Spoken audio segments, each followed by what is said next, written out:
Alors, bienvenue ce matin à la formation. On s'était dit que la formation allait se tenir hier soir. Malheureusement, pour cause de certaines choses, nous n'avons pas pu faire la formation. Et par la grâce de Dieu, ce matin, nous allons enfin faire notre formation. Voilà. Et il faut dire que on s'était dit qu'on allait faire la formation sur l'entrepreneuriat du chou. Voilà, la culture du chou.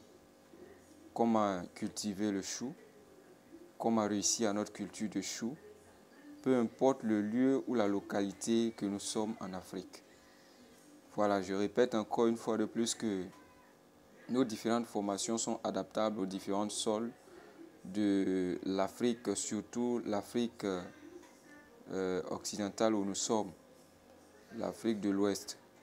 Voilà, ce sont des structures qui ont analysé les différents sols et ont trouvé que ces applications-là sont adaptables à nos différents sols et le traitement également. Bien, c'est pourquoi vous allez constater que nos documents de formation sont au niveau international. Voilà, il y a des formations de différents pays, voilà, qui sont là. Et c'est dans tous ces documents-là que nous tirons les essentiels et nous donnons nos formations selon les essentiels qui peuvent te faire réussir. Voilà, c'est pour te dire que si nous allons faire une formation complète, la formation du chou, par exemple, peut prendre au moins 2 à 3 heures de temps. Voilà, mais ça ne sert à rien de prendre 2 ou 3 heures de temps et ne rien dire dans la formation. Donc, nous donnons l'essentiel. Nous donnons l'essentiel pour que tu puisses réussir à ton projet. Bien, mais nous restons toujours à l'écoute. Nos différents contacts sont là. Contact WhatsApp, voilà, contact Facebook. Si vous avez besoin d'accompagnement en idée, voilà, vous pouvez nous contacter. Nous sommes disponibles à vous accompagner à 100%. Voilà, maintenant, sans plus tarder, nous allons partir avec notre formation de chou. Bien, il faut savoir que dans notre sous-région ici, il y a au moins 3 variétés de choux que nous utilisons ici. Mais la pratique de toutes les 3 variétés de choux là sont même chose. Il n'y a pas de différence pour l'autre et les différences pour l'autre. Le traitement est même chose, l'application est même chose, c'est la variété seulement qui diffère. Bien, et ces 3 variétés que je voudrais vous citer et vous conseiller, c'est le chou brocoli, voilà, le chou pomme lisse et puis enfin les choux fleurs, les choux brocoli, les choux pomme lisse et les choux fleurs. Voilà, ces 3 types de choux là réussissent apparemment dans toutes les zones de notre Afrique de l'Ouest. Bien, maintenant, comment est-ce que nous allons faire notre pépinière? Parce que les choux, il faut faire des pépinières pour les choux. Bien, vous savez que le code de l'agriculture, c'est l'entretien de notre espace qui doit recevoir nos différents semis. Bien là, qu'est-ce que nous allons faire? On peut faire les pépinières hors sol, c'est-à-dire dans les récipients ou bien quelque part, ou bien on peut faire notre semis, notre pépinière sur le sol. Mais peu importe l'endroit où tu vas faire, l'application est la même chose. Voilà. Comment il faut faire? Il faut d'abord labourer le sol, casser tout ce qui est boule de sable dans le sol, s'assurer qu'il n'y a plus de boule de sable dans le sol qui peut empêcher notre pépinière de sortir. Voilà, rendre le sol bien mou. Et ensuite, il faut fertiliser cela. Voilà, pour fertiliser cela, et je vous recommande les fumus, c'est-à-dire les déchets des animaux. Voilà, les déchets des différents lieux d'élevage. Par exemple, les élevages des poulets, les fumiers qui sortent là, il y a des déchets, il y a les pipis, il y a les quoi qui sont mélangés. Voilà, c'est très très très riche. C'est très riche pour, comme on appelle, les pépinières de choux. Voilà, je vous conseille cela. Et dès que vous trouvez cela, vous mélangez avec la terre que vous avez déjà préparée. Vous mélangez très bien.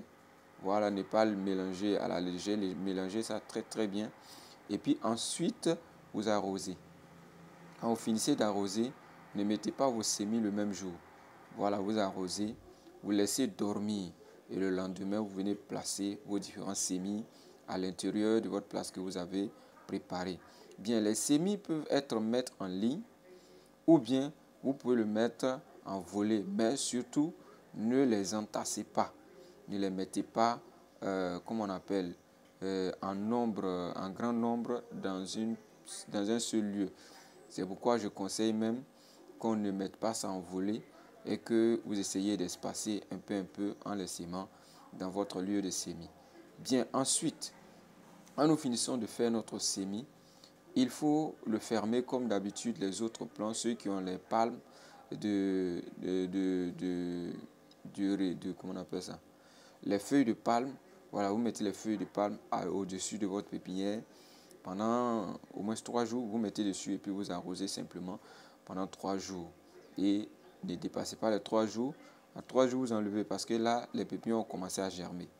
Voilà, et les pépinières ne doivent pas germer pour trouver les pailles au-dessus d'eux. Voilà, donc à partir de 3 jours, il faut les enlever. Et puis, il faut maintenant l'encercler avec peut-être une moustiquaire usée pour éviter, parce que cette pépinière-là, beaucoup de choses détruisent ça. Les crapauds viennent détruire ça en coupant les jeunes plants. Voilà, il y a aussi les rats, les souris. Si vous faites ça en brousse, les rats et les souris peuvent venir détruire. Mais pour empêcher tout ça, il faut mettre au moins quelque chose comme les moustiquaires, comme on appelle, usés là, aux alentours pour empêcher ces différents insectes-là de rentrer à l'intérieur de votre pépinière et de gâter votre pépinière. Voilà, quand vous encerclez cela, ça va prendre au moins 7 à 15 jours, c'est-à-dire 1 à 2 semaines, vous enlevez la moustiquaire. Voilà, vous enlevez la moustiquaire et l'ombrière reste. Sans toutefois oublier que toute pépinière a besoin d'ombrière. Voilà. Ceux qui ont suivi les autres vidéos ont parlé des ombrières dans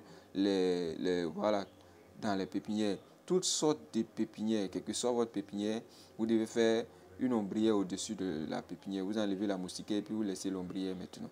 Voilà. Là, le vent commence à rentrer.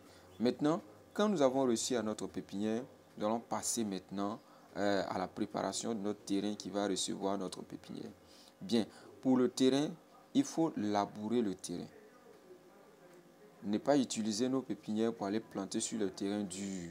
Il faut labourer le terrain, bien labourer le terrain, s'assurer que vous avez labouré d'une profondeur de 20 à 30 cm de profondeur.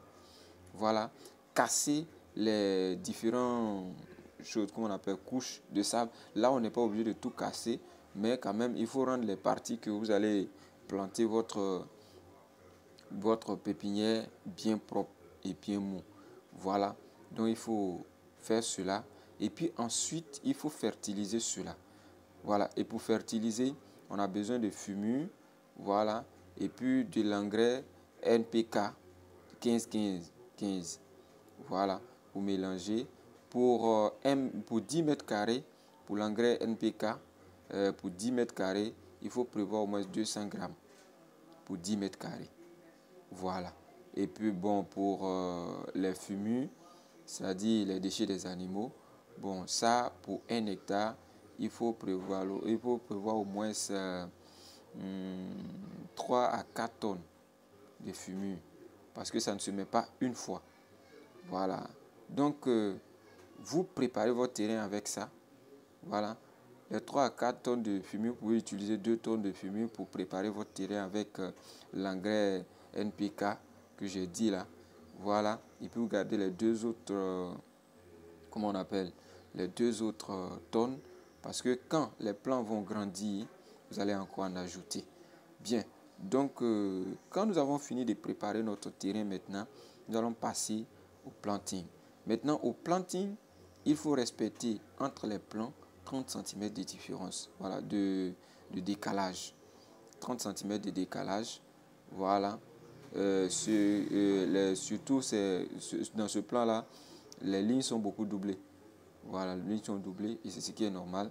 Donc, 30 cm de chaque côté. Voilà. Dès que nous avons fini euh, préparer notre terrain et que nous allons repiquer, il faut savoir que les plants mettent 30 à 45 jours avant repiquage. Voilà, quand vous faites votre pépinière, quand la pépinière atteint déjà 30 jours, vous pouvez déjà les repiquer. Là, on sait que les pépinières en ce moment peuvent avoir au moins une hauteur de 10 à 15 cm et avoir 7 à 9 feuilles. Voilà, on peut déjà les repiquer. On peut déjà les repiquer. Voilà, donc quand nous finissons de repiquer notre chou, pour l'arrosage, il faut l'arroser chaque 2 jours. Il faut l'arroser chaque 2 jours, matin et soir, et deux fois par jour, 2 jours. C'est-à-dire aujourd'hui, tu as arrosé le matin, tu as arrosé le soir. Demain, tu ne l'arroses pas. Après demain, tu l'arroses matin, tu l'arroses le soir. Bien. Et quand tu auras piqué ton plant et que ça va atteindre 30 jours, il faut apporter à tes plants de l'engrais. Voilà, là maintenant tu prends les autres fumiers qui sont restés, les autres 2 tonnes de fumier qui sont restés, tu les écrases bien. Tu les écrases bien et puis tu viens, tu mets un peu autour de tes plants et puis tu envoies encore de l'engrais NPK 200 grammes chaque 10 mètres carrés et puis tu mets un peu légèrement autour des plants. Mais attention, ne t'approche pas des plants parce que ça peut griller les plants. Juste autour, mais pas trop. Voilà, juste un peu, quelques pincées, tu mets aux alentours, quelques pincées. Parce que quand tu mets et que tu vois que ce n'est pas suffisant, tu vas encore réviser. Mais quand tu mets trop et que c'est trop dosé, ça peut griller les plants. Voilà, donc je demande à chacun de prendre précaution de cela. Voilà, donc quand tu apportes maintenant les éléments nutritifs pour ta plantation que tu mets, tu vas voir que ça va commencer à grandir. Maintenant, passons à l'entretien. Passons à l'entretien. Comment est-ce que nous allons entretenir? Je déconseille systématiquement qu'on utilise les herbicides à l'intérieur de la plantation de choux pour entretenir. Voilà. Si vous utilisez, ça peut ne pas griller les plants, mais vous allez constater que lorsque votre chou sera formé et que vous allez casser l'intérieur, vous allez trouver des anomalies à l'intérieur. C'est à cause des herbicides là. Donc, je préfère qu'on passe par désherbage à la main. Voilà, qu'on entretient notre plantation à la main. J'ai toujours dit, ne laissez pas les herbes pousser d'abord avant de commencer à faire votre entretien. Soyez là, soyez attentifs, soyez à côté, observez. Quand vous voyez que les herbes veulent commencez déjà à désherber. Voilà. Donc, pour les insecticides, quand vous observez que les plants commencent à être détruits par des insectes et autres, utilisez simplement des insecticides. Peu importe l'insecticide que vous allez utiliser, c'est pour juste tuer les insectes qui rôdent autour. Voilà. Le chou, ce n'est pas trop chaud, c'est les insectes qui détruisent beaucoup les feuilles parce que c'est une plante à feuilles. Vous comprenez, ça ne donne pas de fruits, c'est une plante à feuilles. Ce sont les feuilles qui se concentrent à l'intérieur, qui deviennent... Voilà, donc ce sont des insectes qui viennent détruire ou bien des chenilles qui viennent détruire. Et quand vous constatez déjà des choses qui commencent déjà à faire cela, cherchez des insecticides et venez pulvériser votre coin. Voilà, pulvériser votre coin. Je conseille à quelqu'un de ne pas attendre même que la plantation soit touchée. Déjà que les feuilles ont commencé à se développer légèrement, pas trop, mais commencer déjà à traiter aux alentours pour empêcher, ou bien commencer à traiter vos différents plants pour empêcher la destruction. Parce que comme je dis dans toutes mes formations, on est là pour gagner. On n'est pas là pour défendre des plants. Voilà. Mais si déjà on laisse que ça commence déjà à être détruit, même si c'est un plant qui est détruit, on ne pourra pas rattraper ce plant. Voilà. Donc déjà, il faut s'arranger pour que la destruction, on ait au moins zéro destruction. Donc dès que tu vois que les feuilles commencent, ta plantation commence à prendre de l'ampleur et que c'est bon, commence déjà à empêcher les insectes d'atteindre les différentes feuilles de tes plants. Bien, donc voilà un peu le résumé comment faire, comment on appelle la plantation du chou, nous restons disponibles à toutes sortes de questions que vous n'avez pas compris. Et puis ensuite, nous vous rappelons que cette formation aussi a un document qui est un document international. Voilà un document international, un document qui vous relate tout et tout comment faire, comment on appelle les semis et tout. Voilà ce qu'on a résumé ici, tout est dedans. Voilà, donc je conseille à chacun d'avoir son document. Le document pour ceux qui sont dans le groupe, ce n'est pas cher, c'est seulement 1000 francs. Voilà, on vend ça à 5000 francs. Mais pour ceux qui sont dans le groupe, on vend ça à 1000 francs. Certaines personnes se posent la question, mais vous avez dit que la formation est gratuite, mais pourquoi vendre les choses? Non. Comment on appelle? Le document coûte 5000 francs. Mais nous, on donne ça à 1000 francs pour pouvoir avoir de la connexion, pour vous donner encore d'autres formations. Voilà, parce qu'aujourd'hui, tout est payant sur les réseaux sociaux. Et ce qu'on est en train de faire là, c'est de la connexion. Et la connexion, c'est de l'argent. Donc, c'est pourquoi, si nous faisons la publicité et que certains payent, nous avons chose comme on appelle un fonds de connexion pour pouvoir vous dispenser d'autres savoirs dans les formations. Bien, donc j'encourage les gens, à prendre les documents pour nous encourager aussi à faire d'autres formations pour vous. Parce que si vous ne payez pas les documents et qu'on n'a pas de connexion, voilà, un bon jour, cette plateforme peut être fermée. Pourtant, actuellement, ça aide plusieurs personnes. Je reçois des témoignages de partout, en Afrique, partout, pour nous encourager. Parce que ça fait du bien aux gens. Voilà, donc on a besoin de votre soutien aussi. Voilà, vraiment, bonne chance dans toutes vos activités. Et n'oubliez pas, si vous partez sur la chaîne YouTube qui vous diffuse, comme on appelle, la formation, n'hésitez pas de vous abonner et de liker. Là, comme ça, peu importe la formation que nous allons poster, la formation viendra automatiquement à vous. Et puis, vous allez cliquer pour aller regarder la formation. Même si vous n'avez pas le temps pour suivre, comme on appelle, le groupe. Vraiment, merci beaucoup. Je souhaite bonne chance à chacun d'entre nous. Que l'année 2024 soit la meilleure que toutes les autres années. Et si tu entends ces formations, ne limite pas à écouter simplement. Il faut t'engager. Mets-toi, comme on appelle, la pression de te lever et de commencer quelque chose. C'est là que tu auras gain de cause pour la formation. Sinon, quand tu écoutes la formation, tu payes les documents et que tu ne mets pas en pratique, tu resteras toujours au bas âge. Voilà, donc vraiment merci beaucoup et bonne suite du programme.